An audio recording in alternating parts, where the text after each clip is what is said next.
राधे कृष्ण। आप सभी को स्वागत है आप सभी का हमारे चैनल में। आज हम बात करेंगे कि बाल गोपाल की भूल बंगला सेवा में क्या दिनचर्या होती है और क्या होनी चाहिए, इसी के बारे में आज हम बात करेंगे। तो सबसे पहले प्रातः उठ करके हम अपनी नित्य क्रिया से निवृत्त होकर के स्नान आदि कर करके आएंगे पूजा मंदिर में। उसके बाद पिछवाई हटाते हैं। पिछवाई हटाने के बाद नई पिछवाई दूसरी जो होती है, नई या साफ़ जो पिछवाई होती है उसको लगा देते हैं, क्योंकि पर डे हम पिछवाई बदलते रहते हैं। उसके बाद फूल बंगला भगवान का लगाते हैं, क्योंकि सुबह की आरती में ही फूल बंगला होता है, तो फूल बंगला लगा देते हैं। उसके बाद भगवान को 8 बजे उठाते हैं। उसके बाद भगवान दुग्धपान करते हैं। सारा कुछ वहाँ पे सिंहासन आज साफ़ करके और दुग्ध वगैरह रख के फिर भगवान को उठाते हैं। फिर उसके बाद भगवान को विराजित करते हैं, भगवान दुग्धपान करते हैं। उसके बाद जो है भगवान को लगभग 20 मिनट या आधे घंटे बाद स्नान कराते हैं। उसके बाद प्रभु का श्रृंगार होता है।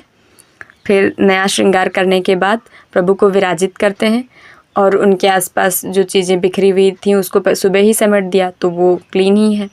उसके बाद भगवान को भोग रखते हैं। भोग में किशमिश भगवान को बहुत पसंद है, किशमिश रखा करें, मिश्री रखा करें और मेवा आदि यदि उपलब्ध हो जो नरम हो, क्योंकि भगवान बाल गोपाल है तो थोड़ा मुलायम हो। जैसे कहने का तात्पर्य है कि गरी वगैरह सुबह सुबह नहीं रख दिया जाना चाहिए। मैं ऐसा मना नहीं करते हैं, लेकिन रख सकते हैं आप, लेकिन थोड़े ऐसे नॉर्मल मेवे।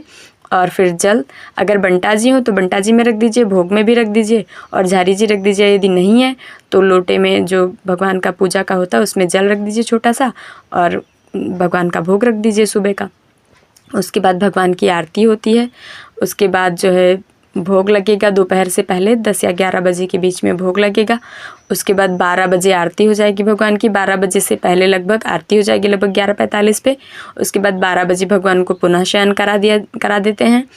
उसके बाद भगवान उठेंगे 4 बजे। भगवान 4 बजे तक शयन करते हैं। लगभग 3 बजे मंदिर का पट खुलता है, लेकिन 4 बजे भगवान बाल रूप है तो भगवान शयन करेंगे। सारा नियम मंदिर के अनुसार ही होता है लगभग। उसके बाद भगवान को 4 बजे शाम को उठाते हैं। उसके बाद भगवान फिर से उनका फूल बंगला सजाते हैं। आप चाहें तो फूल बंगला रखा ही रहने दें, क्योंकि घर में आप सेवक हैं तो रख सकते हैं, लेकिन अगर चाहें तो हटा दें। फिर भगवान को 4 बजे उठाते हैं। उनका जो बंटा जी है उसमें जो भोग रहता है उसको रखते हैं। उनके जल में पुनः जो है झारी जी है तो झारी जी में जल रखते हैं, नहीं तो लोटे में नया जल रखते हैं। भगवान को कुछ पवाते हैं थोड़ा बहुत।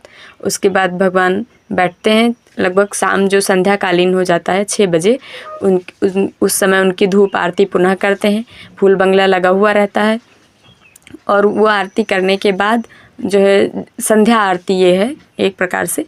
तो संध्या आरती करने के बाद भगवान को जो है विराजित करते हैं। फिर लगभग 8 बजे से पहले भोजन मतलब बना लें, ना हो तो जैसे ना बनता हो तो भी मतलब बना लें।